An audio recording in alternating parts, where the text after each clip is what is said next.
Obrigado, irmãos, irmãs. Alegria grande estar aqui com vocês, não é? Matando a saudade aí de Quixadá. Fiquei 2 anos e meio, né? E foi muito bom, período. Mas, infelizmente, com essa pandemia, não deu para continuar presencial. Realmente, para mim, estava muito difícil. Estou aqui com alguns alunos de Fortaleza, amigos e amigas também. Eu quero iniciar com uma pequena oração, né? Sem desrespeitar se tiver alguém de outra religião, mas eu vou iniciar com a Ave Maria e o sinal da cruz. Em nome do Pai, do Filho e do Espírito Santo. Ave Maria. Maria, cheia de graça, o Senhor é convosco. Bendita sois vós entre as mulheres, bendito é o fruto do vosso ventre, Jesus. Santa Maria, Mãe de Deus, rogai por nós, pecadores, agora e na hora de nossa morte. Amém. Glória ao Pai, ao Filho e ao Espírito Santo. Como era no princípio, agora e sempre. Amém. Santo anjo do Senhor, meu zeloso e guardador, se a ti me confio, a piedade divina sempre me Me rege. rege, guarda, governa, ilumina-me. o Senhor Amém. esteja convosco. Ele Ele está no meio de nós. Bênção de Deus Todo-Poderoso, Pai, o Filho Pai, e o Espírito Santo. Amém. Que a alegria do Senhor seja vossa. Ei, não estou com a camisa do leão, então fica desse jeito mesmo. Bem, irmãos, é o seguinte, vamos, eu dei uma pesquisada, é um tema que me interessa, agradeço muito aí o Alisson, o convite da Unicatólica, foi muito bom, me sinto muito à vontade quando estou com vocês. Eu vou falar aqui do curas e exorcismos no Evangelho de Marcos, não só exorcismo, e vou explicar por quê. Tem uma tendência em alguns estudiosos da Sagrada Escritura de dizer que todo exorcismo, ou quase todo exorcismo, é uma doença, como qualquer outra doença, ou uma doença específica, como, por exemplo, a epilepsia, e que, portanto, tem que ser tratado como doença. Eu vou mostrar aqui no início, o tempo é curto, vou tentar apresentar em pouco tempo, que existe em Marcos uma grande diferença entre cura e entre expulsão do demônio, entre cura e entre exorcismo, em Marcos. É esse o tema. Então, quero iniciar dizendo que tem muita diferença. Eu vou lendo mais ou menos explicando, o slide está aí. A expulsão do demônio e a cura no Evangelho de Marcos apresenta aspectos muito diversos, no tocante aqui. Tipologia narrativa, maneira de narrar o fato. E aqui eu estou falando em uma metodologia exegética de análise narrativa. Vou fazer uma análise narrativa desse fato. Não vou entrar propriamente no método histórico crítico. Eu coloco já de antemão. Segundo ponto, o verbo utilizado para cura são uns. Eu vou colocar em Marcos. O verbo utilizado para expulsar o demônio é outro. Isso é em grego. Eu estou analisando o texto grego, certamente. Não estou analisando a tradução. Eu estou sempre pegando de uma edição crítica do Nestle Aland em grego. Então, por que o verbo é diferente se tudo é cura, vamos dizer, né? Depois, no exorcismo, tem uma atmosfera de violência, de gritar, de conhecer Jesus, de tumba, de várias coisas, de se rasgar, de espumar. Na cura, não tem nada disso. Ele vai lá, toca e cura. Aí eu quero. Então, a análise é essa. Por que essa diferença gritante a nível narrativo entre 60 pessoas, entre cura e exorcismo? Depois, tem outra diferença ao fato do demônio conhecer Jesus, desse demônio, ou vamos dizer qual é o nome dele. Ele tem vários nomes aí no Evangelho de Marcos, não é só um, não. Ele conhece Jesus. Apesar do Brown, eu recomendo esse livro aqui, Introdução ao Novo Testamento, do Raymond Brown, é muito bom, né? Eu utilizo em sala de aula, a irmã conhece, e então ele coloca, o Brown coloca, conhecem perfeitamente, mas conhece. E na cura não tem processo de conhecimento. Na cura não é dito pelo evangelista que o doente conhece Jesus, nem precisa. Embora alguns até se manifestem, é lá a cura daquele cego no final do Evangelho de Marcos, ele vai dizer chama de Rabi, Jesus, né? Mas isso aí é um caso particular. Em geral, o demônio conhece Nosso Senhor. Nas curas, não tem esse processo de conhecimento. E depois, ao emprego da conjunção cai. É uma conjunção no grego, muito importante, e tem algumas passagens em Marcos que ele vai dizer assim: Jesus curava, cai e expulsava demônio. Condição coordenativa, aditiva. Expulsava, curava e. São dois fatos diferentes. Ele acrescenta algo, não é a mesma realidade. Então, eu estou colocando aqui que existe diferença gritante entre a cura e a expulsão. Por causa da tipologia narrativa, o verbo utilizado, a atmosfera de violência presente na expulsão não está presente na cura. O demônio conhece Jesus na cura, não tem processo de conhecimento. Jesus ordena, mais uma diferença, Jesus ordena a saída do demônio, seja o que significa esse demônio. E na cura não tem esse ordenar a saída de nenhum espírito, e o emprego da conjunção cai. No Evangelho de Marcos, além disso, a expulsão do demônio apresenta uma tipologia narrativa composta por 7 pontos específicos, que eu vou apresentar. A cura tem uma tipologia narrativa só com 5 pontos. A cura é mais simples, é mais resumida. Por que a diferença, se é tudo cura? Eu estou querendo, então, aqui eu estou me colocando contra aqueles teólogos que dizem que a expulsão é cura, e que, né, eu estou perguntando se é cura, por que tem tanta diferença? Aspectos gerais, está sendo acompanhado aí, aspectos gerais das curas e expulsões em Marcos. Marcos apresenta 4 expulsões. O Evangelho, agora um aspecto geral desse fenômeno da cura e da expulsão. O Evangelho começa com a expulsão e termina com a cura. São 2 curas de cego, um sumário só de cura, um sumário composto por cura e expulsão. Em Marcos, encontramos, além disso, alternância entre expulsão, cura, sumário de cura e expulsão, 3 curas, uma sequência, uma alternância. Expulsão, depois cura, sumário somente de cura, expulsão, 2 curas, expulsão e cura. Então, há uma alternância entre cura e expulsão em Marcos. Ele cura e expulsa na sinagoga, cura na casa da sogra de Pedro. Jesus é tão bom que cura até sogra. Corta aí, gravou, agora já foi. A caminho da casa de Jairo, na casa de Jairo, na região de Genezaré, quando ele atravessa a Decápole, em Betsaida, que é próprio de Marcos, essa cura. É uma cura processual muito interessante, as que os Mateus não tem, nem Lucas. Geralmente, quase tudo aqui Mateus e Lucas têm, ou vários. E a saída de Jericó, que fica próximo de Jerusalém. Cura e expulsa em Cafarnaum. Então, Cafarnaum tem cura e expulsão. Algumas cidades, a sinagoga também tem cura e expulsão.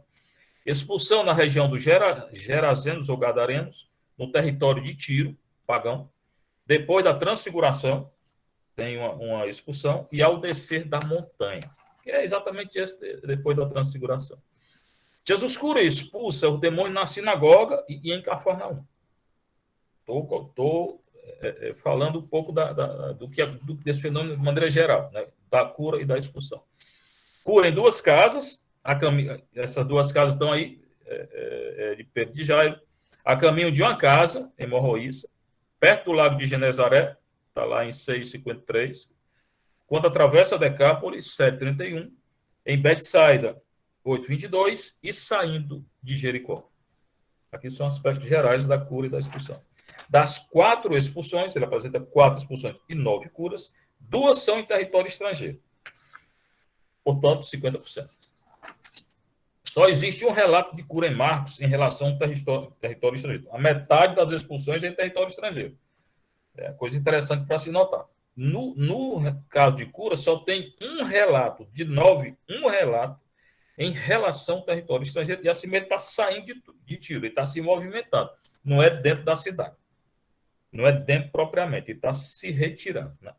Jesus não cura ninguém em território estrangeiro no sentido de estar lá. Ele está em movimento, saindo do território. Agora, a respeito do demônio, esse demônio, a nomenclatura do demônio, na verdade. Em Marcos, o demônio, ele é chamado de espírito impuro, pneumati acatarto, demônio, daimonia, aqui plural, legião, legion, espírito mudo, pneuma alalon, espírito, somente, pneumati acatarto, 7 vezes, daimonia, 7 vezes, legion, 1 vez, pneuma alalon, 1 vez, pneuma, 1 vez. Então, aqui nós já temos 7, 14, 15, 16, 17 vezes esse indivíduo é chamado. lá no Marcos. A cura não tem um nome específico, não tem um espírito específico, um nome específico para a cura. E na expulsão tem outra diferença. Nas expulsões, Jesus ordena e o espírito sai. Né? Nas curas não existe nenhum espírito envolvido, nem ordem ou saída do espírito. Mais uma diferença.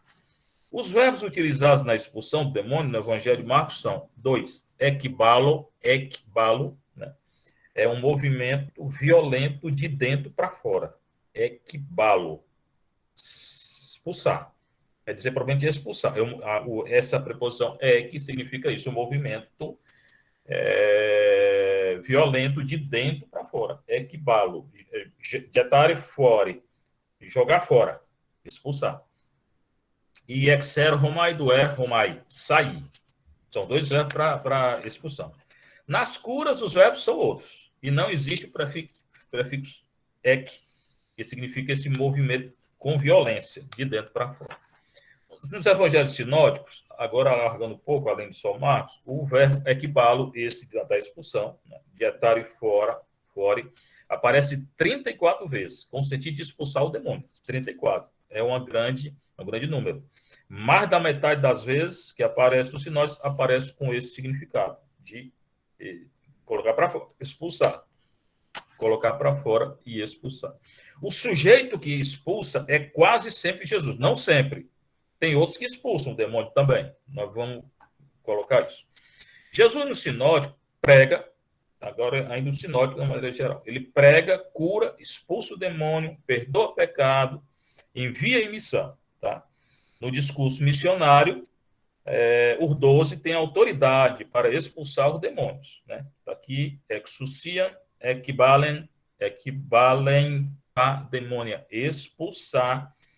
Poder, exousia, poder, força, poder para expulsar os demônios. Aí eu pergunto hoje, a igreja hoje se abre tanto para missão, a igreja católica eu estou falando, missão, discurso missionário, e onde fica a expulsão do demônio no nosso discurso missionário, que a gente não fala, né? Quando no início da igreja, o discurso missionário pode pegar aí Mateus 10, os paralelos, está associado à cura e expulsão do demônio, o poder e a autoridade de expulsar o demônio. Hoje não se fala quase nunca desse negócio, né? Eu me pergunto por quê.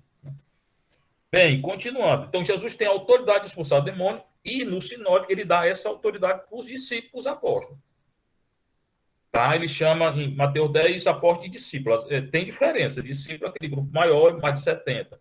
Apóstolos é aqueles que são enviados em missão. Mas, às vezes, o evangelista tem que prestar atenção. Ele chama discípulo de apóstolo ou apóstolo de discípulo, tá?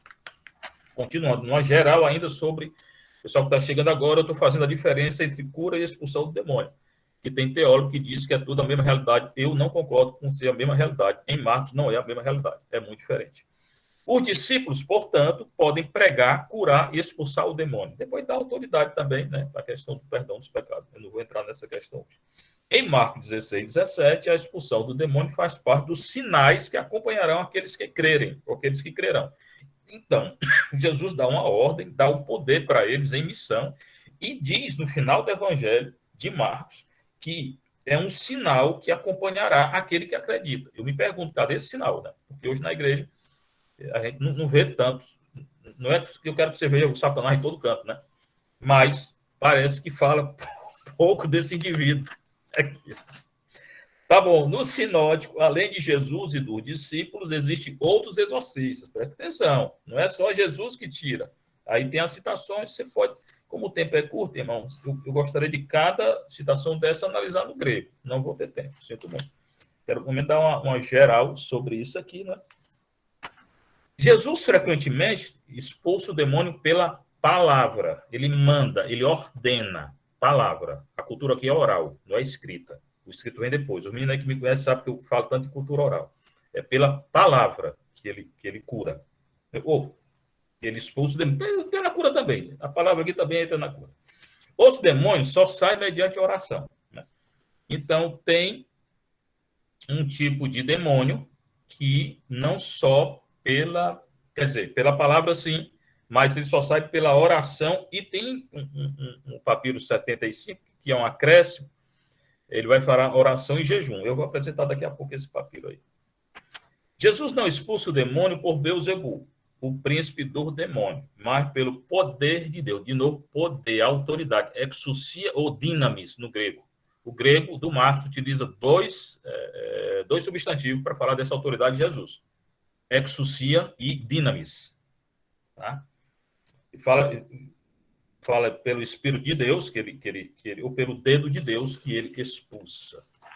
Os exorcismos de Jesus em Marcos e nos sinóticos são sinais de que o Rei de Deus já chegou. Então, além da cura concreta e da diferença entre exorcismo e cura, é sinal. Presta atenção que a palavra sinal, semeiam, e João utiliza no outro contexto. O discípulo de Jesus e outros expulsam o demônio no nome de Jesus. Outra realidade importante. Os discípulos, após eles expulsam no nome de Jesus. O nome, irmã, representa a pessoa concreta. Não é só o nome. Fernando é como se fosse qualquer Fernando. Não, na cultura judaica, o Fernando sou eu hoje aqui, que eu estou falando. Jesus é aquele Jesus concreto. Né? Então, se expulsar no nome de Jesus, é expulsar na pessoa de Jesus. Que isso fique bem claro.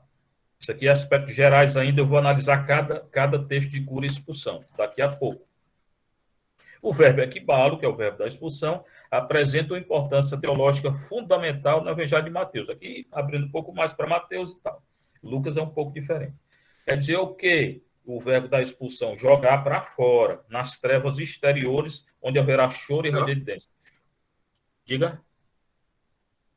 Então, em Mateus... Como é que ficou? Como é que é isso? Como é?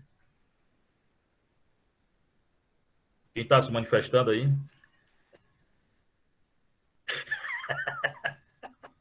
Então, em Mateus, o verbo da expulsão também significa, há um sentido escatológico, né? De treva exterior. Isso aqui é uma cruz sagrada, amém. É uma onde haverá choro e ranger de dente, amor. Não se preocupe não que eu fiz o curso de exorcismo em Roma. Até o menino queria que eu desse alguma palavrinha sobre isso no final, né? É o cumprimento do juízo escatológico e da exclusão do Rei de Deus, em Mateus. É um adendo, isso é um acréscimo. Em Marcos, então, além do verbo equibalo, que é da expulsão, Marcos apresenta o verbo exeromai.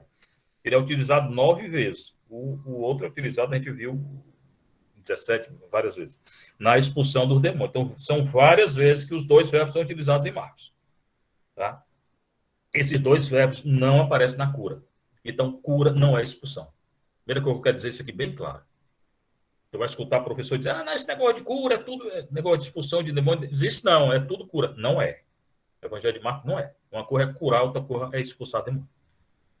Preste bem atenção, que são duas realidades diferentes, a nível narrativo. Dessas três no imperativo, aoristo ativo. O aoristo é um verbo que já aconteceu, uma ação pontual no passado. Então, ação concreta pontual no passado. Excelte. Então, quando fala sai, na verdade já saiu. É um verbo que tem esse poder. Quando ele manda, já saiu.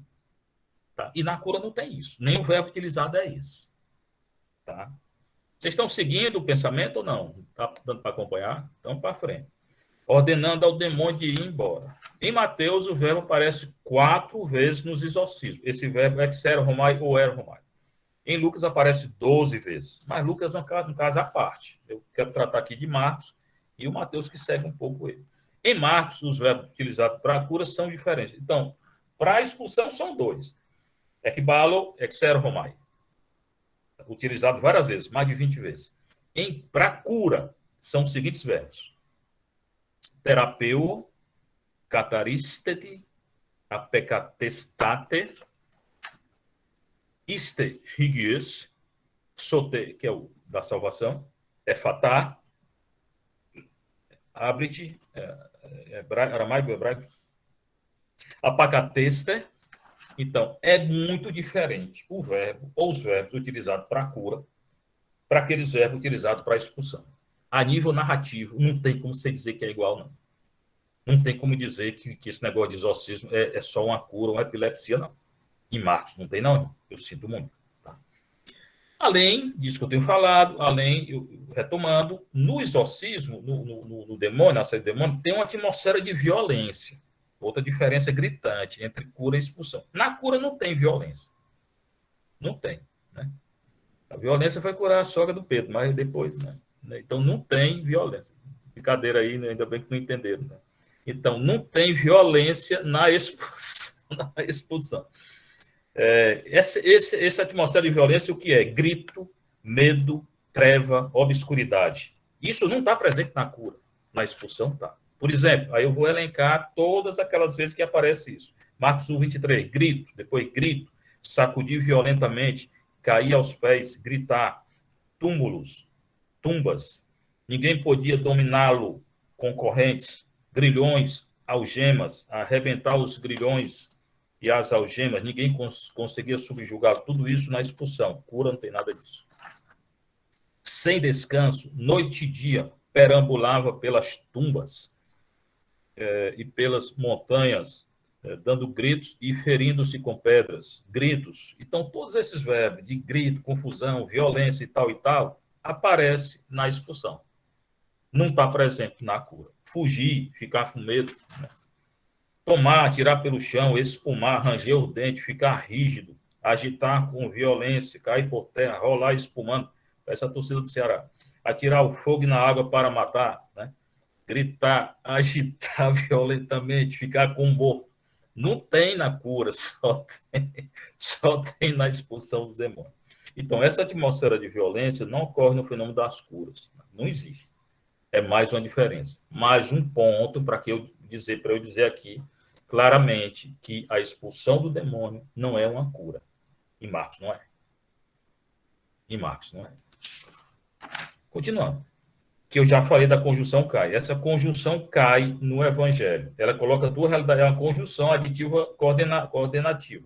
Ela coloca duas realidades diferentes, uma do lado da outra. Jesus curava e expulsava o demônio. Tá? Um abraço do Corno Ceará, Tainá. Valeu, Tainá, tô te vendo. Jesus curava e expulsava o demônio, tá? Então, acrescenta algo. A conjunção cai, acrescenta algo. Não é igual. Não são duas realidades iguais, são realidades diferentes. Aí eu coloco o grego aí, né? No Mateus, a mesma coisa, Mateus 8,16, né? Cai exebalen, tá, pneumata, logo, e expulsou os espíritos pela palavra, cai pantas tus cacos errontas eterapeus, e todos aqueles que estavam maus, tus cacos errontas, tendo mal, doentes, enfermos, eterapeus, curou. Então, a conjunção cai, ela acrescenta algo. Ele expulsava e ele curava. Dá para entender esse discurso? Sim ou não? Acompanharam o discurso da conjunção, que ela acrescenta algo, que não é tudo igual? Dá para entender o discurso? À frente, eu acho que sim. Tem uma pequena diferença entre Mateus, sim. Tem uma pequena diferença entre Mateus e Marcos, é que a diferença entre Mateus e Marcos nesse ponto aí da conjunção é que em Mateus 8,16 a expulsão do espírito vem antes da cura dos enfermos. Mateus troca, ele diz assim, expulsar o espírito e curava. E Marcos vai dizer, curava e expulsava. Isso não altera em nada a condição. Uma outra diferença, em Marcos, Jesus expulsa o demônio daimônia. Os demônios são chamados em Marcos de daimônia. E em Mateus, espíritos. Já falei no início, tem várias nomenclaturas acerca desse demônio. É espírito impuro, acatarto, pneuma, daimônia, são várias, né? Depois tem Beuzebu, né? Aí vou falando do Cai de novo, não vou repetir, né? Todos esses aspectos levam à conclusão. Ismael, bem-vindo. Céu, bem-vinda. Nos leva a uma conclusão clara e evidente, fundamental. O fenômeno da expulsão dos demônios em Marcos é diverso do fenômeno da cura. Agora eu vou analisar cada texto de expulsão e cura. Aqui foi uma introdução. Ficou claro que existe diferença entre os dois, sim ou não? Uma pergunta até agora? Ok. Para frente? Pronto. Primeiro a expulsão. Expulsão do demônio, tipologia narrativa. Agora, analisando a expulsão em Marcos. Analisando cada uma delas. São 4. A expulsão do demônio, eu falei no início, apresenta 7 pontos específicos. Quais são os pontos? Agora eu vou apresentá-los. Anúncio do problema. O caba está endemoniado. Manifestação do espírito, o bichinho grita, pula, espuma, cai no chão. O espírito reconhece Jesus, na cura não tem reconhecimento.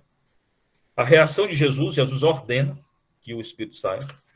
A contra-reação violenta do espírito, ele reage. Na cura não tem nada disso. A reação do auditório, quem está lá, ou na sinagoga, ou é a multidão, o auditório reage à expulsão. E depois tudo volta à normalidade. Então, no fenômeno da expulsão, esse fenômeno apresenta esses 7 aspectos. Todos eles apresentam 7? Não. Tem deles que apresentam 6, 5. Só um apresenta pouquíssimo.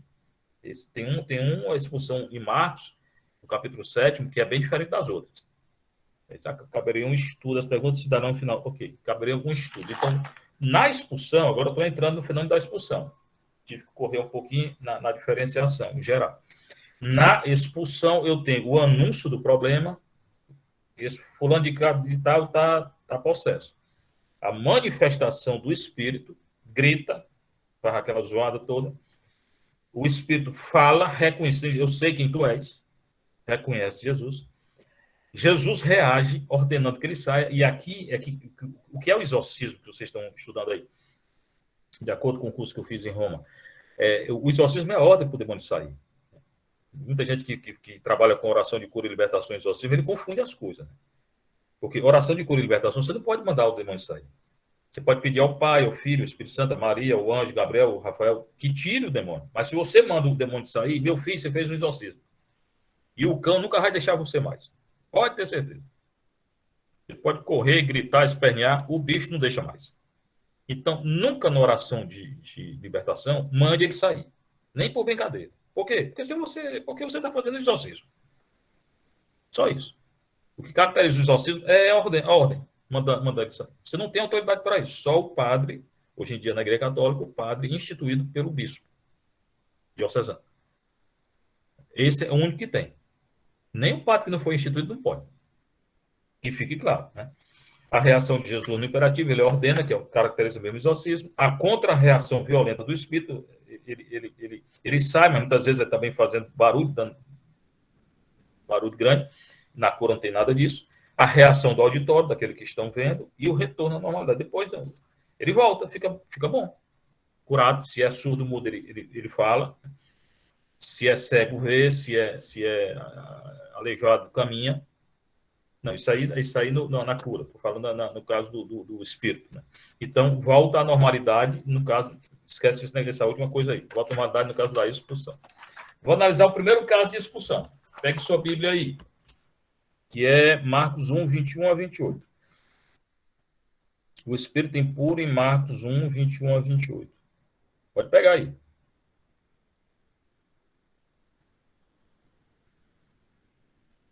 Marcos 1, 21 a 28. Jesus está em Cafarnaum, né? Ele entra em Cafarnaum, ele estava com quem? Com os 4 primeiros discípulos, apóstolos, né? É no dia de sábado. Ele vai expulsar, vai ter confusão, porque tem fariseu. O fariseu vai dizer que não pode fazer nada no dia de sábado. Né? Ele ensina lá. É uma das características de Jesus no sinótico, é ensinar. Todo mundo espantado com o que ele estava dizendo, né? Ele ensina com autoridade, que tem poder. Poder de quê? De expulsar e de curar. É a autoridade dele, nos sinóticos. Aí, na sinagoga naquele dia, logo no dia de sábado, tinha um homem possuído de um espírito impuro. E ele gritava, olha a atmosfera de violência. Que queres de nós, Jesus Nazareno? Vieste para arruinar-nos? Sei quem tu és. Ele reconhece Jesus, o Santo de Deus. Jesus ordena que ele saia. Cala-te, sai dele. Aqui está o exorcismo.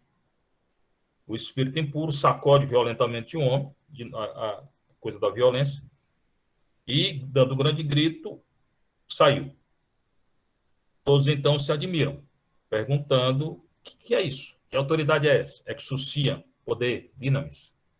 Aqui, exousia. Até mesmo aos espíritos impuros dá ordem e eles lhe obedecem. Pronto. Então, aqui, essa é a primeira expulsão. Aqui eu tenho uma tipologia narrativa com 6 dos 7 pontos que eu falei. Aqui aparece 6 daqueles pontos. Quais são? Anúncio do problema. Na sinagoga, havia um homem possuído por um espírito impuro. Foi anunciado o problema. Manifestação do Espírito, né? Ele grita, kai anekratsen, anekratsen. Depois reconhece Jesus, oidá setis ei, ho hagios tu teu, oidá setis ei, eu sei quem tu és, sei quem te estei, tu és, ho hagios tu teu, o santo de Deus. Ele reconhece Jesus. A reação de Jesus no imperativo, fimoteti, cala-te, cai excedo e sai. Cala-te e sai. A contra-reação violenta do Espírito, que grita de novo, né? Cais paraxan, né? Aqui ele é chamado de Espírito impuro, acatar pneuma acatarda, e em grande voz ele grita, mas sai. Então tem todo de novo o Espírito de violência. E no final tem a reação do auditório. Eu coloquei no grego, não dá para analisar tudo em grego. A tipologia presente, então, nesse exorcismo aqui específico, só não apresenta um daqueles pontos essenciais. Não é dito que o cara que estava possuído, que ele voltou à normalidade. Não é dito, mas a gente supõe que ele voltou à normalidade. Jesus mandou, tem poder, tem autoridade, tem exousia, tem dinamis, ele voltou à normalidade.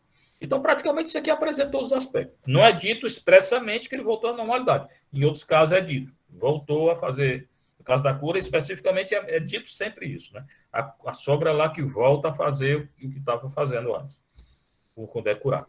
Então, aqui foi o primeiro caso de expulsão, né? Que são 7 pontos, né? Só faltou um dos pontos ser expresso, mas está aí subtendido. Passar para o segundo ponto. Não, antes ainda sobre esse ponto, o contexto literário. Eu já falei quase tudo, contexto literário e características próprias presentes nesse exorcismo. O contexto literário posterior desse exorcismo é um contexto de cura e expulsão. Então, está dentro de um contexto literário de cura e expulsão.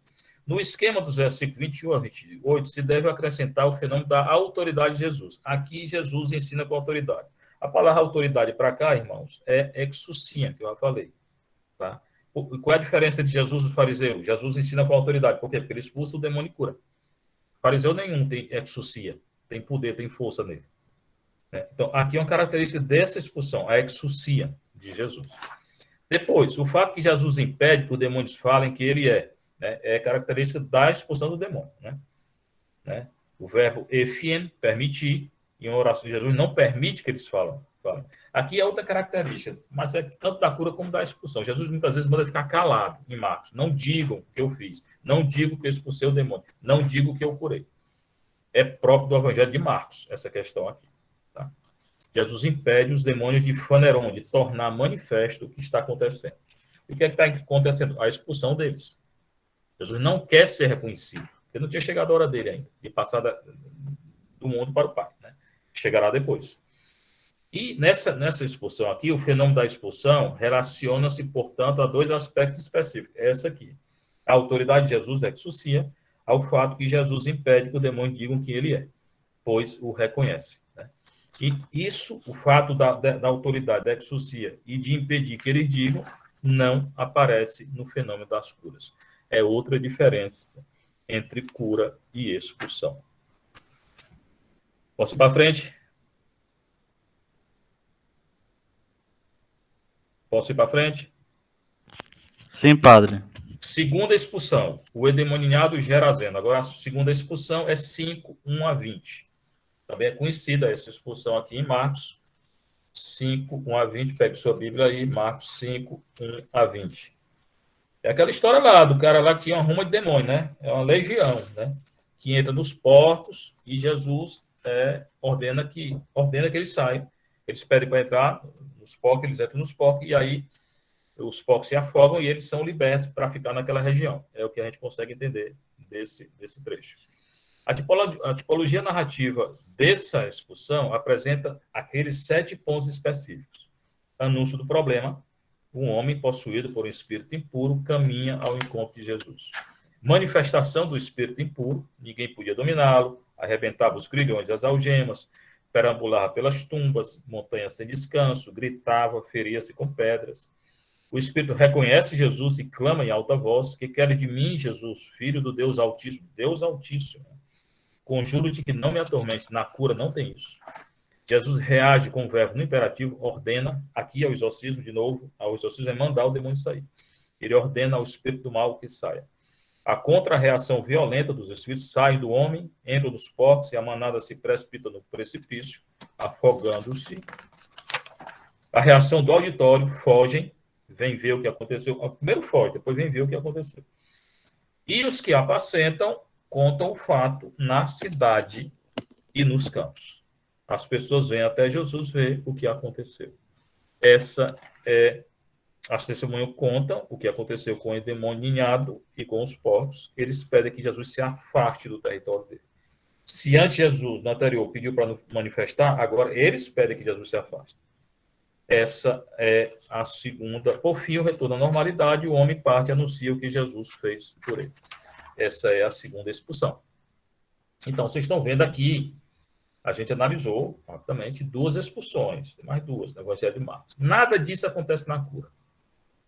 Essa violência, os verbos não são esses, não tem essa reação do auditório, nada disso acontece nas curas. Então, por que é que dizem que tudo é cura? Alguns, né? Que tudo é cura. Não pode ser, porque tanta diferença. Tá? Contexto literário, eu não vou entrar no contexto literário, porque nós não vamos ter tempo assim de especificar cada contexto literário. Eu vou apresentar, né?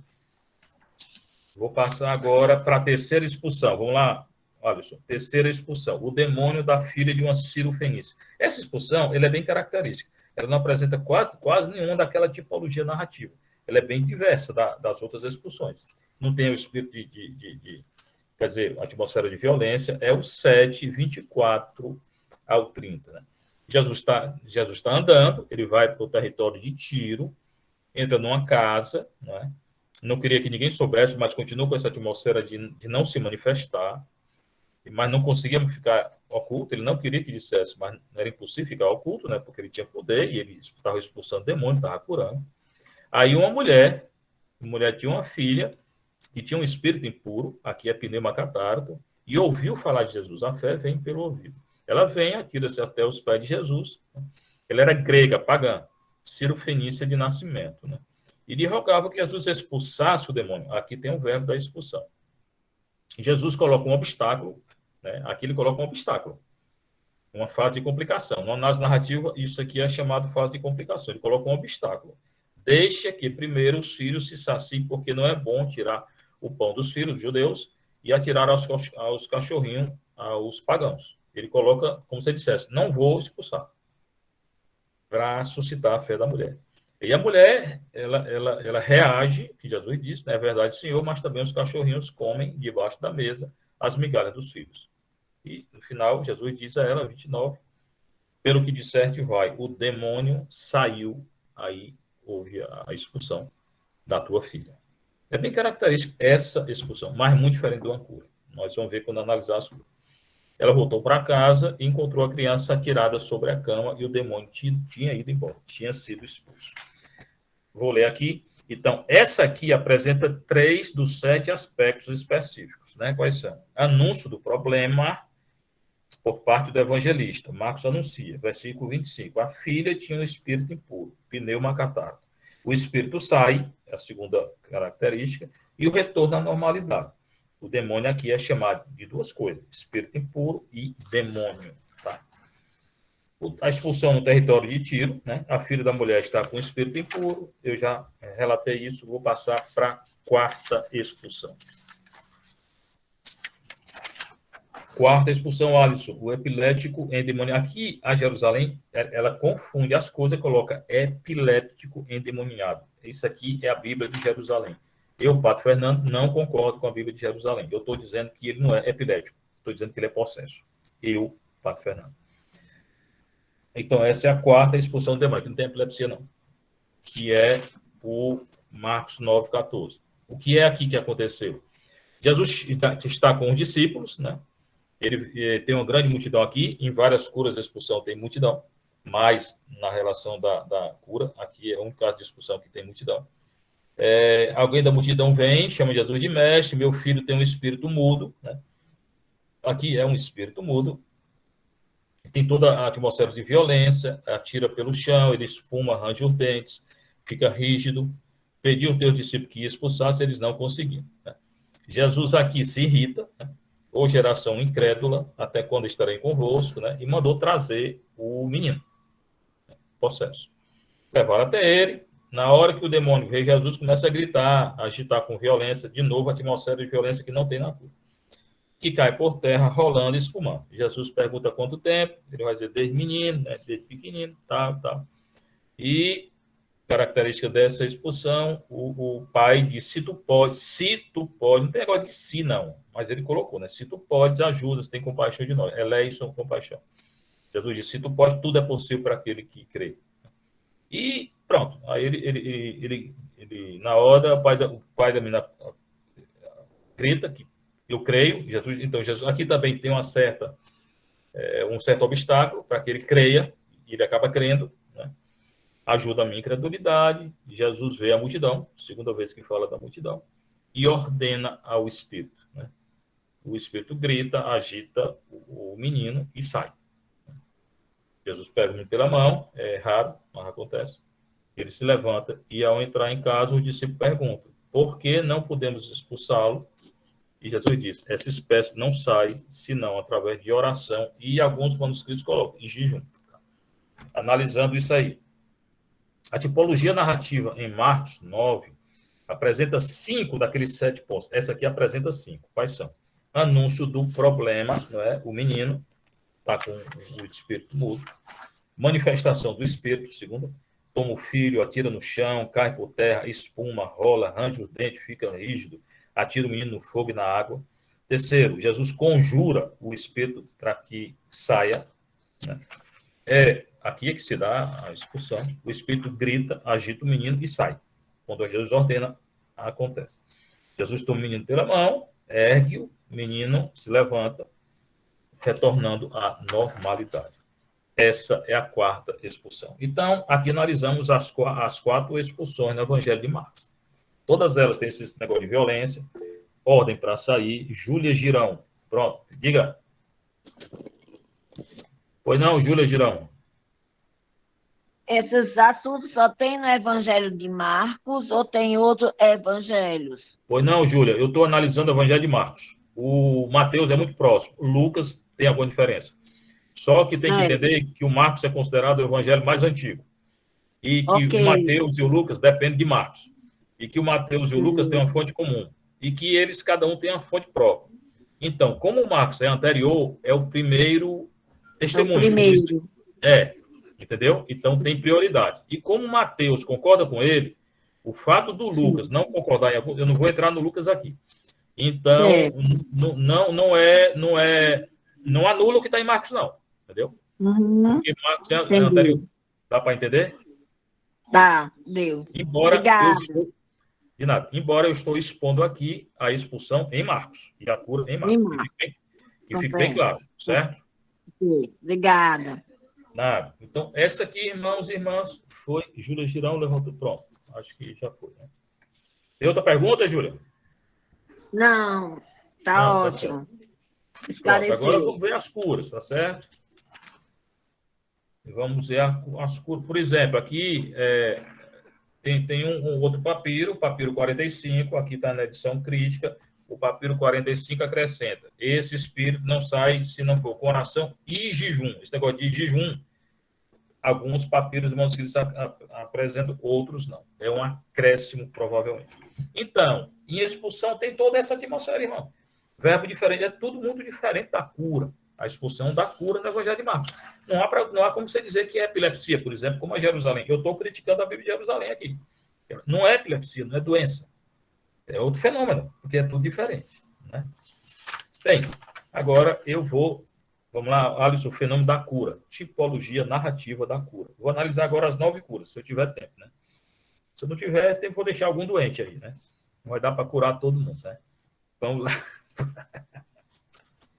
Vamos ver agora as curas no Marcos. A tipologia narrativa da cura é composta por 5 pontos. Da expulsão são 7. Da cura são 5. Começa a diferença daqui. Anúncio da enfermidade. A enfermidade é mencionada a Jesus. Jesus cura pela palavra ou por gesto. Aqui tem muito gesto. Outra grande diferença. Na expulsão, Jesus não tem negócio de muita proximidade com o gesto. Aqui ele toca. toca, aqui ele se aproxima, aqui não sei o quê. Você vai ver como a gesticulação causa uma proximidade do doente com Jesus, que na expulsão não tem. É tudo muito violento na expulsão, tá?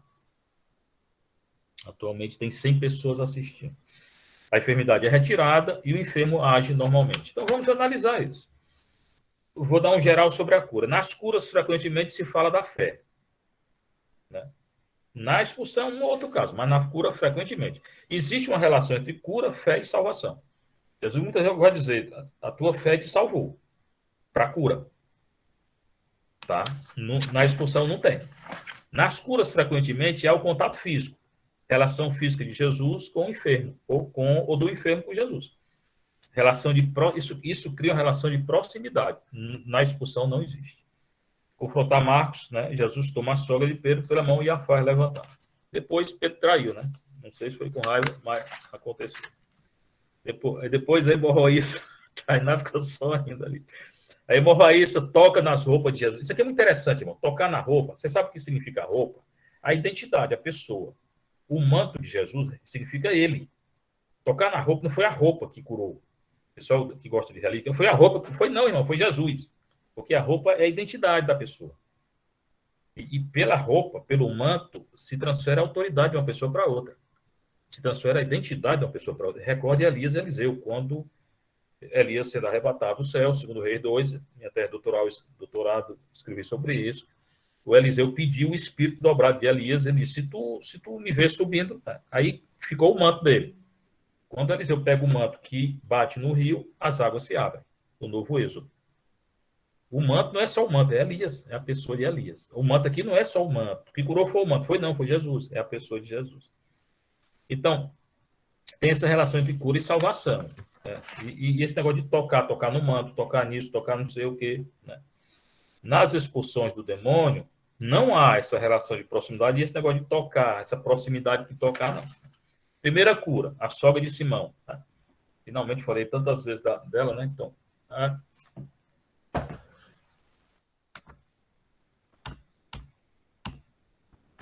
fui falar dela, ela acabou ter vindo aqui, né? Mas deu certo. Então, a cura da sogra do Simão. Marcos 1, você já conhece essa história, Marcos 1, 29 a 31. Jesus sai da sinagoga e tinha expulsado o demônio, né? Foi à casa de Simão e de André, com Tiago e João, né? São aqueles três que estão presentes com ele, mais o André, que é o irmão do Pedro. Do Simão aqui, chamado Simão. A sogra de Simão estava de cama com febre e eles dizem a Jesus, menciona.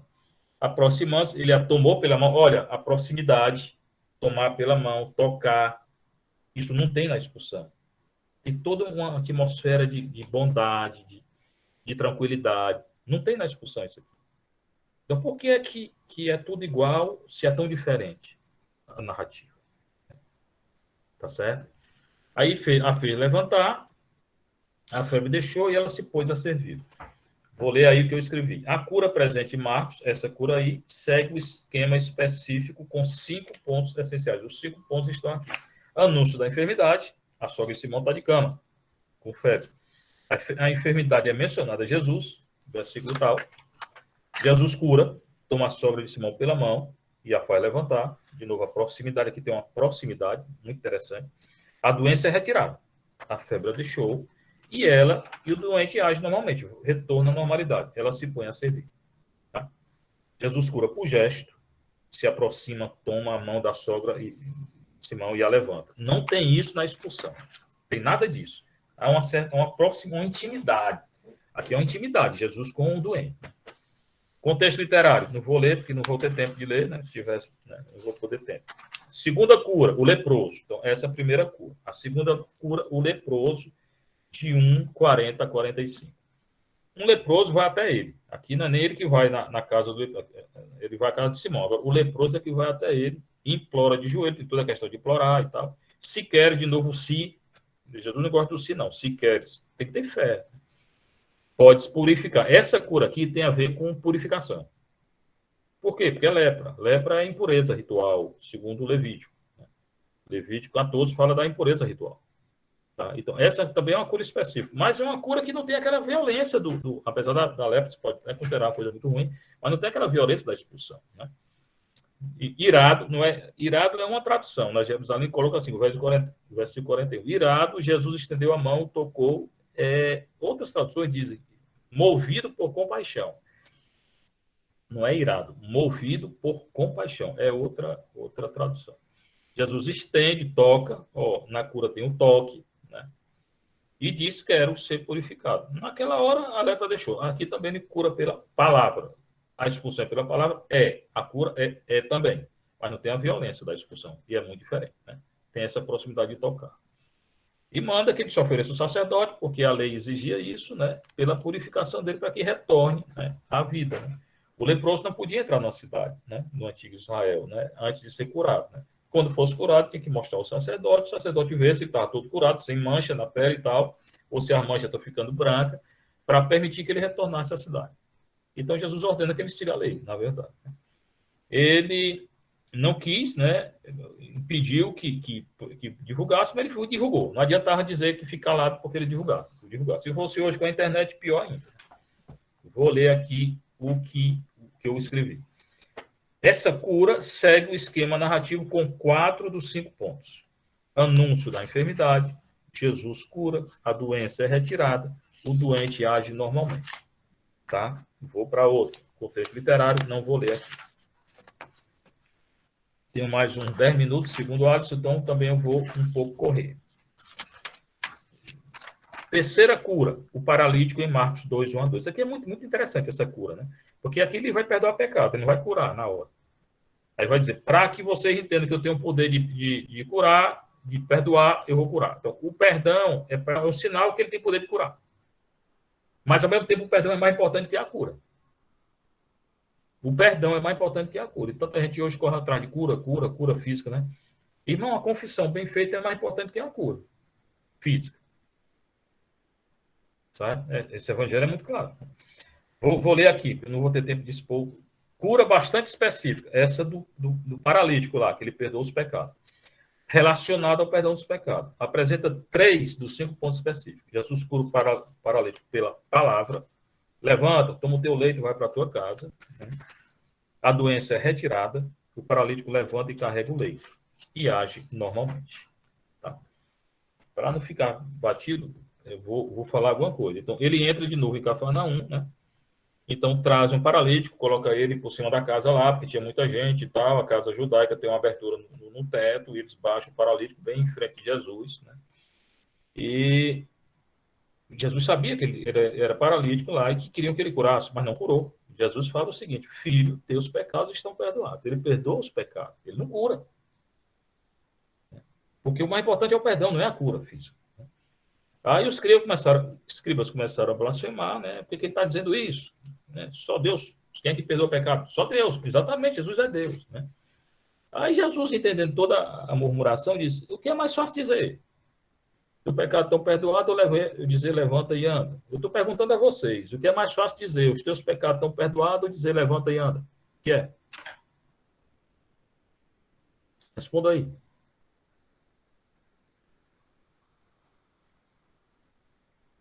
O que é mais fácil dizer? Os teus pecados estão perdoados ou dizer levanta e anda? Levanta-te e anda.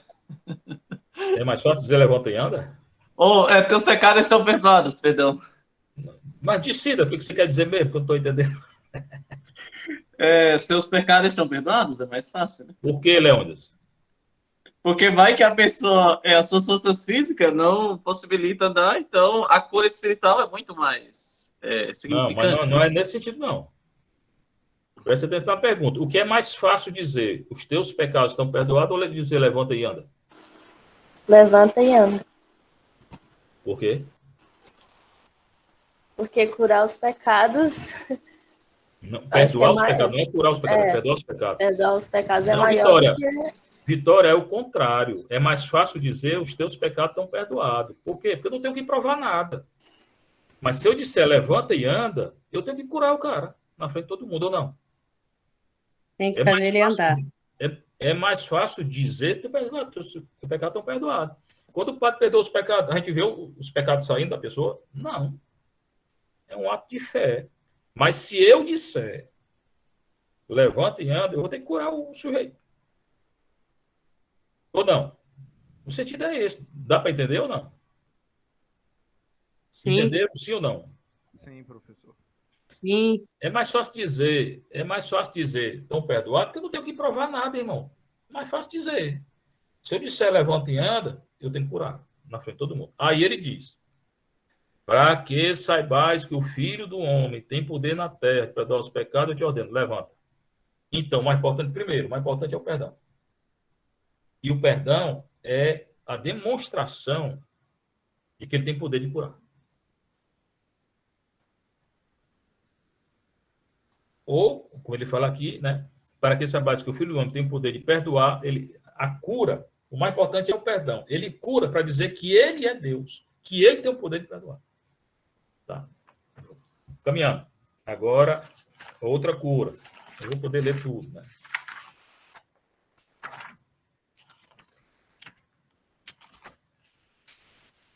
Quarta cura, o homem com a mão atrofiada em Marcos 3, 1 a 6. Esse chega lá, um homem com a mão atrofiada, né? Eu vou ler o que eu li, o que eu escrevi, porque está terminando. Esse homem com a mão atrofiada apresenta 4 dos 5 pontos da cura. Quais são? A enfermidade é anunciada, o homem tem a mão atrofiada, Jesus cura de novo pela palavra, a doença é retirada, o doente curado se retira. Então, não tem violência, não tem os verbos do exorcismo, não tem nada daquilo. E é bem simples essa cura aqui. É Marcos 3, 1 a 6, deixa eu só falar rapidamente dela. Ele entra de novo na sinagoga, estava ali o homem com a mão atrofiada, eles o observavam, se curaria, não sabe, queriam pegar no Senhor, e ele cura. Nada de violência. De novo, aqui vai associar a cura com a salvação. É permitido no sábado fazer o bem ou fazer o mal, salvar a vida ou matar. Muitas vezes a cura é associada à salvação. É fácil entender quando é o perdão, né? Porque o perdão leva à salvação. Para frente, mas não tem atmosfera de violência, não tem nada daquela violência do exorcismo. Tá? A quinta cura, a cura da hemorroíça. Você já sabe, Jesus está andando para a casa do Jairo. Enquanto ele está andando para a casa do Jairo, uma mulher toca no manto dele. De novo, o manto é a identidade. É Jesus, não é o manto que curou, foi Jesus. Jesus sente que saiu dele um poder, uma autoridade. Ele pergunta quem é. Tinha muita gente lá na multidão, e ela, toda trêmula, vai e diz que foi ela. Cura. Nenhuma atmosfera de violência, nada, muito diferente de um exorcismo. A cura da hemorroíça. Tem 3 daqueles 5 pontos específicos. Anúncio da enfermidade, né? E a mulher, há 12 anos, está com fluxo de sangue, Jesus cura. A mulher sente que está curada. Jesus tem consciência que uma força saiu dele. É Jesus quem cura, né? Não é o manto. Né? A doença é retirada. São esses 3 aspectos que apresentam. Né? E logo estancou a hemorragia. E a outra cura é da filha do Jairo, que, na verdade, ele coloca como a ressurreição da filha do Jairo. A sexta cura, a ressurreição da filha de Jairo. Segue o mesmo esquema narrativo das curas, apresentando. Aqui tem todos os 5 aspectos de uma cura. Anúncio da enfermidade, a menina está morta. A enfermidade é mencionada a Jesus. O chefe da sinagoga roga a Jesus que vá até lá, né, que ressuscita a menina. Né? Jesus cura, na verdade aqui é ressuscitação, que ela volta. A doença é retirada, ela retorna. O doente age normalmente. Talitá cum, menina, levanta. Né? O cum é o verbo da ressurreição em aramaico hebraico, o grego anastasis. Tá? Talitá cum. Vou para frente, eu tenho pouquíssimo tempo, né? Cura seguinte, 7ª cura. Não, aí depois tem um sumário de cura, 6:53 a 56, começa a transportar os doentes a Jesus, nos leitos, coloca os doentes nas praças, rogam que Jesus cure, a cura ocorre mediante o toque, na hora do manto, Jesus uniu o toque, tem essa proximidade de toque na cura, na expulsão não tem. Todos os que tocavam eram salvos, tem relação aqui de novo entre cura e salvação, está lá nos 6:53 a 56. A 7ª cura, o surdo gago, tem todos os 5 aspectos da cura, né? Anúncio da enfermidade, o bichinho era surdo gago. A enfermidade é mencionada a Jesus, né? Rogo que Jesus impõe as mãos de novo, negócio de proximidade, impor as mãos, tocar, não sei o quê. Jesus cura por palavra e por gesto, a doença é retirada. O doente age normalmente, retorno à normalidade. O texto literário eu não vou falar aqui, porque eu não tenho tempo, né? Oitava cura, o cego em Betsaida, Marcos 8, 22 a 26. Essa cura tem os 5 passos da cura, né, igual. Anúncio da enfermidade pelo narrador, pelo evangelista. A enfermidade é mencionada a Jesus, Jesus cura. Essa cura é característica, é um processo. Ele não enxerga de uma hora para outra, ele vai enxergando. Estou vendo as pessoas como árvore. A doença é retirada, o doente, depois da cura, que é essa aqui é uma cura processual, só o Marcos tem, age normalmente. Jesus ordena ao doente que vá para casa, supõe-se que ele curado agiu normalmente. Contexto literário não vou falar, porque nós não temos tempo, praticamente eu estou esgotando o tempo. E a última cura, nona cura, o cego, a saída de Jericó, né? Apresenta 4 dos 5 pontos, né? O anúncio da enfermidade pelo narrador, um cego sentado à beira do caminho, Jesus cura depois que pergunta o que ele quer, né? Isso é interessante, Jesus pergunta o que tu queres. Jesus sabia, quer suscitar a fé do cego, né? A doença é retirada, o cego recupera a vista, o doente age normalmente, o cego segue Jesus no caminho. Contexto literário, não vou falar. Aí vou lá para o final, que curas e expulsões de Jesus no Evangelho de Marcos. E no sinótico. Aqui eu vou concluir em Marcos sinótico, né? Corri muito, né? Porque realmente seria bom ver cada ponto desse. Em 4 das curas e expulsões de Jesus no Evangelho de Marcos, Jesus não quer que se divulgue o fato. É interessante isso aqui. Conjura o espírito a ficar calado, né? Porque estava manifestando quem ele era. Não permite que os demônios falem, porque eles sabem quem é Jesus. Né? No caso da cura do leproso, não diga nada a ninguém. Né? Na ressurreição da filha de Jairo, recomendou-lhes que ninguém soubesse o que tinham visto. Na cura de um surdo gago, proibiu de contar o que acontecera. Na cura de um cego em Betsaida, não ordena o que fora cego de ficar calado, mas impede de entrar no povoado. Se impediu de entrar no povoado é para que ele não falasse. Né? A gente entende isso. Em outras 4, ele permite que seja divulgado. Então, a coisa, na questão de divulgar ou não, é aberta em Marcos. A expulsão do demônio lá endemoniado Gerazeno, Jesus permite que a expulsão seja divulgada na casa e entre os parentes do cara que tinha sido possesso. Né? O que era possesso divulga em toda a Decápolis, são 10 cidades gregas. A cura da sogra de Pedro, Jesus não proíbe que se divulgue, né? O Pedro ficou com raiva. A expulsão do espírito impuro da... Isso é brincadeira, pessoal, né? A Tainá nem escutou. A irmã entendeu. A expulsão do espírito impuro da filha de uma Ciro-fenícia, nada é dito sobre não divulgar. E o endemoniado de Marcos, também nada é dito. No Novo Testamento, o verbo ekbalo, da expulsão, significa principalmente expulsar os demônios que entram em uma pessoa como se fosse na casa dele. E não é a casa dele. Então tem que fazer uma violência para expulsar, na expulsão do demônio. Estou terminando, tá? No judaísmo da época de Jesus, os exorcistas utilizavam todo um ritual de fórmulas e ações para expulsar. Jesus simplifica. Ele simplesmente manda sair e sai. Jesus expulsa. Estou terminando, olha. Jesus expulsa o demônio com sua palavra. Logos. E em virtude de um poder exousia, dinamis, absoluto e divino, que os demônios não podem resistir. O poder de Jesus sobre os demônios demonstra que o reino de Deus chegou. O que Jesus faz, os missionários devem fazer. O exorcismo é feito no nome de Jesus. Então, irmãos, tive que correr bastante. Eu apresentei aqui, de maneira bem sintética, que cura e é bem diferente de exorcismo no Evangelho de Marcos. Não dá com você afirmar, como alguns teólogos dizem, que o caso da expulsão, no demônio não existe, nada disso existe. Aquilo ali era uma doença, epilepsia. Em Marcos, não dá para colocar no mesmo nível as duas, porque tem muita diferença. A violência, a ordem, tal e tal. Isso que eu quero dizer aqui bem claro, no nível narrativo, que a cura é diferente da expulsão no Evangelho de Marcos. Glória ao Pai, ao Filho e ao Espírito Santo. como era no princípio, agora e sempre. Amém. Padre Fernando, parabéns pela exposição.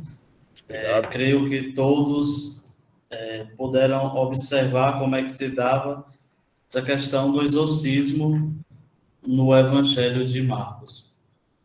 Então, passamos agora às perguntas, e diante do que já foi colocado no nosso chat, vamos para a primeira pergunta. O doutor Reinaldo Lucena pergunta: Padre Fernando, a expulsão não traz uma cura do possuído como consequência? Se a gente quer entender isso, eu queria entender um pouco o que o senhor coloca como cura. A nível narrativo tem muita diferença. Se quer analisar que ele ficou... O verbo curar não tem na expulsão. Se quiser entender isso a nível genérico, eu aceitaria. Mas o verbo, por exemplo, quando ele expulsa, não tem nenhum verbo lá a nível narrativo dizendo que ele ficou curado. A nível narrativo não dá como associar, não. Eu estou falando narrativo de uma metodologia exegética, que se chama análise narrativa. Agora, se o senhor quer entender que o cara era possesso, Jesus tirou e ele ficou curado, eu não afirmaria isso, porque eu vou falar de um verbo que não está lá, que é o verbo da cura. Então, a nível narrativo, eu diria que não. Mas eu entendo. O senhor está querendo dizer que ele voltou à normalidade. Eu acho que é isso, né? O que o senhor chama de cura é o retorno à normalidade, que eu coloquei como um aspecto. A segunda pergunta, ainda do doutor Reinaldo Lucena. Qual sua visão sobre o livro Exorcistas e Psiquiatras, do padre Gabriele Amorth? Eu sou muito suspeito para falar do padre Gabriel Amorth, porque eu sou amigo dele. Era, né? Eu rezei com ele 3 vezes em Roma, né? Me confessava com ele, ele se confessava comigo. Então, eu gosto muito dele. Apesar, já tocou nesse ponto, não quer dizer que gostar, eu concordava com tudo, não. Desse livro aí, eu tenho outro livro dele. Tem um aspecto que eu não concordava com ele, e eu disse a ele, né? Os exorcistas, eles não concordam com tudo. Fique bem claro isso. Não tem uma doutrina única para exorcismo na Igreja Católica. Então, o padre Gabriel Amorth, ele gosta muito do Brasil, perguntava muito sobre as macumbas daqui. Eita, na minha paróquia é cheio de macumba, meu filho. Ele é muito interessado pelas macumbas daqui, né? Só que ele perguntava era pelas macumbas daqui. Aí ele dizia o seguinte, que eu não concordava com ele, e eu vou dizer por quê. Ele dizia que, na Itália, fazer um trabalho para o outro é fatura. Entre outra... Aquele dia, irmão, era essa palavra que eu não tinha, entendeu? Que faltou. Fatura. Quer dizer, o cara vai lá, na macumba dele, lá na Itália é diferente, então, faz uma fatura, faz um trabalho. Para o Gabriel Amorth, a pessoa que recebeu a fatura pode estar possessa. Eu não aceito. Eu dizia a ele, não concordo, não. Quando eu não concordo, eu digo mesmo. Os meninos que são meus alunos, né, sabem que eu falo, né? Eu não concordo. Para mim, com minha experiência, desde 82 que eu trabalho com isso, né? O padre Caetano foi o primeiro orientador. Eu estive com o Gabriel Amorth, com o Forteia, com o atual presidente dos exorcistas, da Associação de Exorcistas Católica, né? Rezei com todos eles. Então, alguns concordam com o Gabriel Amorth, outros dizem que não. Para mim, a possessão só quando a pessoa livremente ela se consagra ao Satanás. E aí parece ser mais difícil e é mais fácil de acontecer, infelizmente. Porque um jovem que vê um filme de exorcismo ou de terror e ele mentalmente se consagrar ao espírito que ele viu, ele está possesso. E pode ser só mental consagração. Eu peguei um caso desse em Roma. Então, para mim, sintetizando, para que a pessoa esteja possessa, ela livremente tem que se consagrar ou se entregar ao demônio. Irmão, cuidado com isso, dos jovens que brincam às vezes, que invocam, que falam, e às vezes por brincadeira. O Satanás não está brincando, não. Se você por brincadeira se consagrar, você está consagrado. Ele sai não. Se exorcismo, não quer dizer que você vai ter manifestação toda hora, não. Essas manifestações, eu já estou entrando no outro ponto, né, que o Alisson pediu que eu falasse alguma coisa da minha experiência, né? Essas manifestações de televisão aí, de gritar, isso aí não quer dizer que o demônio está, não. Pode ser, mas o essencial não é o grito, nem você subir em parede, nada disso, não. Pode ser sinal que você realmente está possesso, mas o que diz que você está possesso é se você se consagrou. Por isso que eu converso muito com a pessoa, tem todo um processo de oração de cura e libertação, e a primeira coisa é a confissão. A pessoa que está distante do sacramento é mais difícil. Certamente tem fenômenos extraordinários, né, da pessoa mudar a voz, de gritar, não sei o que, cair no chão. Teve voltei para Fortaleza há 6 anos, peguei 3 a 4 casos de expulsão. Não foi muito, né? Em 6 anos, né? Um deles, a menina ficou quase o dia todo na igreja, né? E aí, não rezo só, tem que ter um grupo, né? E sempre bom ter um grupo, viu? Nunca rezar só. E saía, voltava, tinha deixado ela na sacristia. Quando eu entrei pela última vez, eu estava com o Santíssimo, eu entrei, ela estava de costa, eu estava de costa para ela, entrando, ela estava sentada na cadeira, ela muda a voz e diz: "O que queres de mim, Fernando César?" Quer dizer, eu até estava de costa, né? Eu faço a minha brida. Eu não tenho medo, não. Eu começo a me abrir dessas histórias aí, né? Então, tem alguma manifestação? Tem, que você não consegue entender, né? Não é que essa mulher mudou a voz e ela viu que eu estava entrando, se ela não viu, se eu entrei, cheguei por trás, né? Mas não é isso que diz a possessão. Essa estava possessa não por isso. Eu não concluí que ela estava possessa porque ela mudou a voz e porque adivinhou que eu estava lá. Não. Eu concluí porque, conversando com ela, ela disse que se consagrou. Pronto. Passamos agora à terceira pergunta. Felipe Pazello. Ele pergunta: Padre Fernando, o senhor escolheu estudar este tema ou foi consequência de outro estudo que o senhor estava fazendo? Desde 82, que os padres que eu me aproximei, primeiro eu não sabia nem como era. Primeiro foi o Padre Caetano que eu coloquei, né? Que era o exorcista daqui na época. Então, eu fiz oração de exorcismo com o Padre Caetano sem saber, né? E eu era leigo, né? E na época eu fiz com ele, depois eu soube que não podia fazer.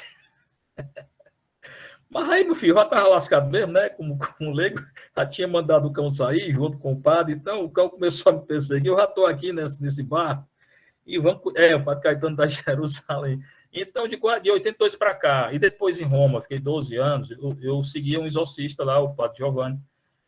Ele tinha uma paróquia em Latina. Ele fez de tudo para me ficar em Latina, né? Ele me entregou a paróquia dele, ele me preparou para substituí-lo, queria muito que eu ficasse. Eu saía com ele em peregrinação, a gente fazia exorcismos, né? Mas eu disse a ele que eu não ia ficar, que eu tinha um compromisso com Fortaleza. E depois ele faleceu, né? O bispo me perguntou: "Você quer ficar aqui?" Eu disse: "Não, tem um bocado de cão lá para tirar, aqui vocês têm exorcista de vocês aí." Não vou ficar, não. Então, não é porque eu já, desde 82, que eu me envolvi assim com isso, né? Veio pela experiência. Aí depois de fazer doutorado, eu acredito nisso tudo, né? Mas volto a dizer, tem que fazer um processo de discernimento. E tem que ter muito cuidado, né? Na Alemanha, o curso que eu fiz em Roma de exorcismo, né? Não foi esse que me ensinou a fazer, não. O que faz é a experiência. Mas 2 padres alemães estão presos porque durante um exorcismo a criatura morreu, né? Bateu a cabeça no chão e papocou. Então tem que ter muito cuidado. E porque o direito penal, ele não contempla o demônio. Então, numa oração de exorcismo, de cura e libertação, tem que ter muito cuidado com esse negócio de cura e libertação, o repouso no espírito, eu também creio.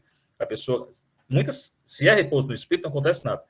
Mas, se a pessoa cai por si, e muitos caem por si, pode acontecer, irmão, e a pessoa pode morrer. Então, sempre eu quero alguém atrás da pessoa para segurar. Porque muita manifestação ali não é cura e libertação, não é repouso.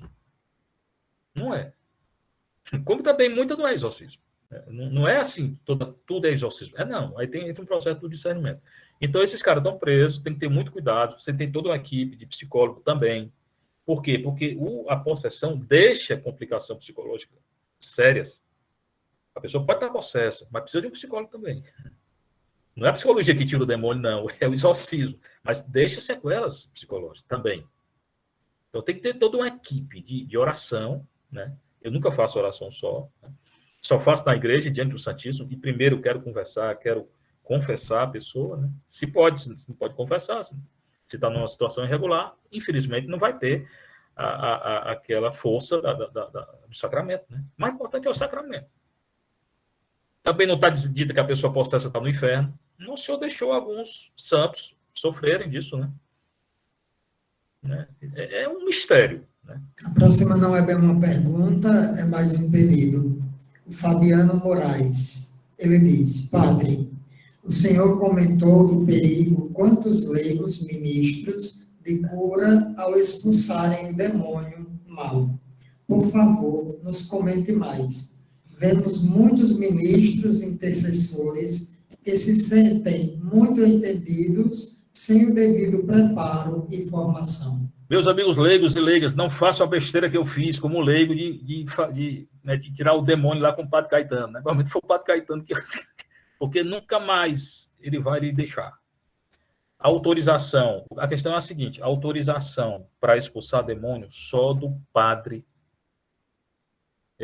exorcista. Todo padre exorcista porque recebe o ministério. Os meninos aí, tudo que vão ser ordenados, vocês vão receber o ministério, viu? Mas não pode fazer. Só com autorização por escrito do ordinário local, por escrito. Essa é a orientação hoje de Roma. Antes, era livre, qualquer padre fazia. Hoje não é mais. Apesar de ser exorcista ter um ministério, só o padre autorizado por escrito pelo bispo ordinário. Fortaleza, Dom José Antônio Aparecido Tosi Marques. Eu falei com ele quando eu cheguei de Roma, dizendo, eu fiz o curso de exorcismo, se o senhor quiser, eu estou aqui. Só esse, só. E o leigo, que foi que você colocou a questão, o leigo pode não tem autorização. Pode fazer oração de libertação. Qual é a diferença entre oração de libertação e exorcismo? Exorcismo, falei aí, né? Sai. Jesus, quando ele ordenava sair o demônio, o exorcismo é mandar o demônio sair. Oração de cura. Senhor, liberta, tira o demônio. São Miguel, tira. São Miguel, intercede. Maria. Essa é a oração de cura e libertação. A única que o leigo pode fazer é essa. A não ser que um bispo dê autorização para um leigo fazer, que eu não sei nem se o direito canônico contempla isso. Estou abrindo aqui uma coisa que eu tenho que pesquisar. A autorização só tem um padre, e autorização por escrito. E o padre não é todo padre, é o padre que o bispo local, ordinário, diocesano, deu autorização. Se eu for para outra diocese, eu preciso da autorização do bispo daquela diocese. Eu não posso fazer, e por escrito. O leigo não pode fazer. Exorcismo, nunca. O problema é esse. Eu já conheci vários leigos, né, que eles faziam exorcismo. Irmão. E depois vem as provações, porque você fez o exorcismo e você não tem autorização para isso. O demônio não esquece, não. O demônio não esquece nada. Nunca. Você fique tranquilo que ele não vai esquecer nunca. Também não é para ter medo, não. Viva uma vida de sacramento. Oração, confissão, adoração, missa. Né? Não tem que ter medo dele também, não. Tem gente que morre de medo. Né? Não é nem para enfrentá-lo, nem para ter medo. Próxima pergunta é da irmã Dulce Maria. Em Marcos 10, 46 ao 52, o cego Bartimeu chama Jesus de filho de Davi. Esse é o único relato de cura que se diz a raiz de Jesus, pois o Senhor relatou que a característica de chamar o nome de Jesus parte na maior parte pelo demônio. Do filho de Davi? E duas vezes. Né? Ele fala duas vezes. Do filho de Davi O demônio conhece Jesus. Ele sabe quem ele é. Né? O único que conhece Jesus, irmã, no Evangelho de Marcos, é o demônio. Ninguém conhece, nem Pedro, nem apóstolo, nem Maria. Ninguém conhece. Quer dizer, tira Maria porque ele fala pouco de Maria. Ninguém conhece Jesus no Evangelho. Só o demônio. Embora esse conhecimento é imperfeito. Ele não sabe tudo. O demônio não sabe tudo. Ele viu o que Jesus estava fazendo. Ele percebeu. Né? Então, quem conhece Jesus realmente no Evangelho de Marcos é o demônio. O que eu falei foi isso, é ele que conhece. Agora, o nome de Jesus. Agora, o expulsar é expulsar no nome de Jesus. O nome representa a pessoa de Jesus. Que esse segue aqui, começa a gritar, filho de Davi, e é belíssimo. Ruié David, ele é Somé, filho de Davi. tem pena, misericórdia, Kyrie eleison, tem misericórdia de mim. Primeiro ele diz, no 47, Huié David, Yesu, Huié David, Yesu, Jesus, filho de Davi, eleison. Depois, Huié David, não chama Jesus? Eleison-me. Mas ele repete. Primeira coisa, o que é a filiação descendente de Davi? Mas a segunda parte da sua pergunta também é complicada. O que eu quis dizer é que o demônio conhecia Jesus. Tá? E Marcos é o único que conhece Jesus aí. E a expulsão, não sei se você quis dizer isso no final, a expulsão é no nome de Jesus. O nome representa a pessoa? Se você quiser reformular a segunda pergunta, eu responderia. Ok, vamos agora para a pergunta de Tibérios. O senhor poderia falar um pouco sobre o que significa dizer que o demônio lhe persegue desde o início de suas atividades de exorcismo? É pela experiência pessoal, né? A gente começa a ter uma vida de oração, começa a fazer as orações de cura e libertação e começa a perceber a manifestação do demônio. O demônio se manifesta, pode se manifestar, né? Estou falando da minha experiência de 40 anos, quase 39 anos. Visivelmente, por 3 vezes, eu percebi assim, por som, escuto frequentemente, ele está gravando, né? Mandaram falar, e sinto quando ele está perto. Essa percepção vem pela experiência. A única coisa que eu posso dizer é isso. Tenho uma vida sacramental, me confesso toda semana, tenho um diretor espiritual, tenho um confessor, rezo frequentemente todas as orações que me são pedidas. Além disso, eu sou muito devoto de Maria, né? Para mim, o rosário contemplado é a oração mais importante que existe. Então, é pela experiência, né? De sentir a presença, de escutá-lo. Tudo eu coloco em discernimento, também com o meu diretor espiritual, com o meu confessor. Essa coisa que eu digo que vi, né, nesses 40 anos. Então, a experiência pessoal me leva a responder isso aí. A última pergunta foi feita pelo padre Dalmir Cornélio, da Diocese de Cajazeiras. Ele pergunta: entre os sinóticos, a referência de expulsão é maior em Marcos? Entre os sinóticos, Marcos... O meu trabalho foi sobre Marcos, padre, tá? Então, eu responderei enfaticamente que em Marcos essa diferença é gritante. Aí, o Lucas, eu sei que em alguma coisa ele tem algumas passagens em Lucas que diferem. Mateus está próximo de Marcos. Aí eu respondi isso no começo. Como Marcos é o primeiro evangelho, aquela fonte Q, né? Aquela história da fonte Q. Então, o que a exegese ainda hoje considera, com algumas alterações, é que Marcos é o primeiro do ano 65.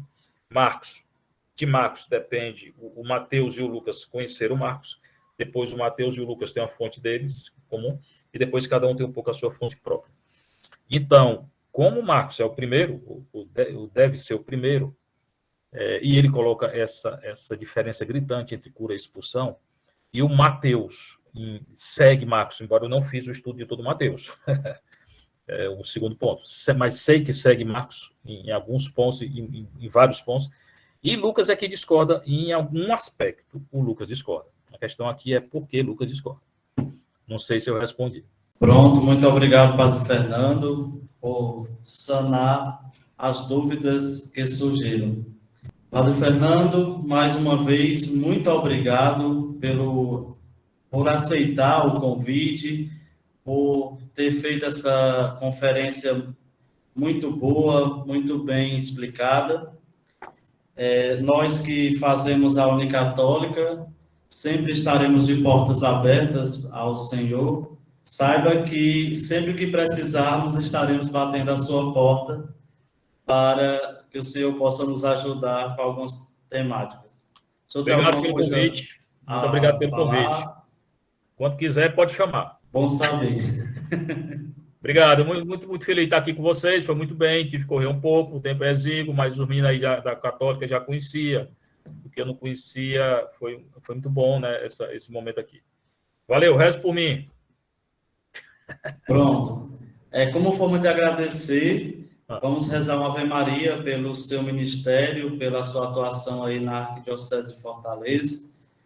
Então, uma forma de agradecer por tudo que o Senhor nos falou e por toda a sua experiência, vamos rezar essa Ave Maria. Ave Maria, cheia de graça, o Senhor é convosco.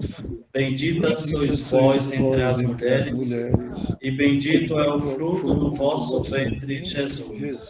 Santa Maria, Mãe de Deus, rogai por nós, pecadores, agora e na hora de nossa morte. Amém. Glória ao Pai, ao Filho e ao Espírito Santo. Como era no princípio, agora e sempre. Amém. Agradecemos a participação de todos.